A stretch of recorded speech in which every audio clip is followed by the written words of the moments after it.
Glen Hosking knows all about this. Glen is a clinical psychologist. He joins us from Melbourne, Australia. Thanks so much indeed. I know you're staying up late for us, Glen. Listen, when you tell your clients or your patients, your customers, however you term them, to relax, when someone tells me to relax, okay, it sounds as if they're making a judgment about my character. But how do you tell someone to relax, and how important is it that they actually have a laugh because it'll help them to relax?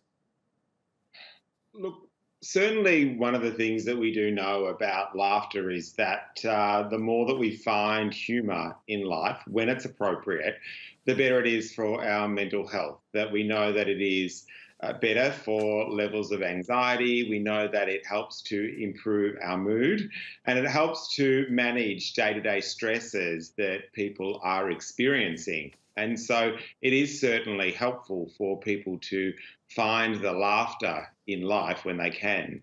You have to be careful, though, of course, because, as I said, humor is subjective. And if you're in an office environment and it's a multicultural environment, like we are at TRT World, we have about at least 50 nationalities.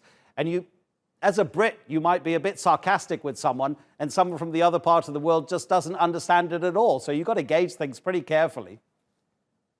Look, you really do absolutely have to gauge things very carefully, and particularly when we are talking about office humour, it's really important to be careful, because often sarcastic humour can be interpreted or experienced by people as being quite cruel. It can be, as you say, culturally inappropriate, some humour, and that people could find quite offensive and quite hurtful. So it's certainly always important to be really, really careful about the humour and about its appropriateness. Okay, I want to give you an example. It's an apocryphal story. Okay, it's a company that provides printing paper to clients. The customer calls up and says, my fax has run out of fax paper, so can you please send me a fax to confirm that you've received my order?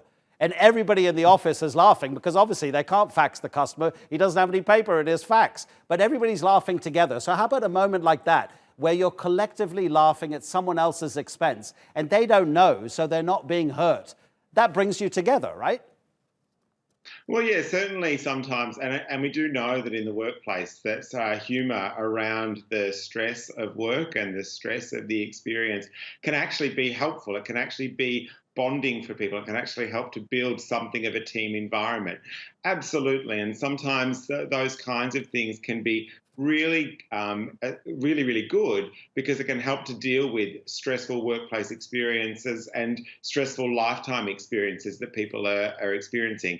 And so, yes, if it's certainly not something that's causing offence to somebody, then it's a helpful thing to be doing.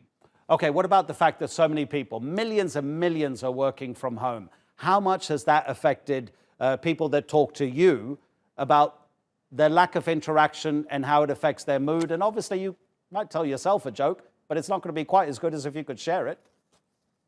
Absolutely, and certainly, through video, a lot of the time, jokes are lost. The punchlines or the humour are lost when a wisecrack is made in a meeting over Zoom or whatever platform you're using, as opposed to a face-to-face meeting.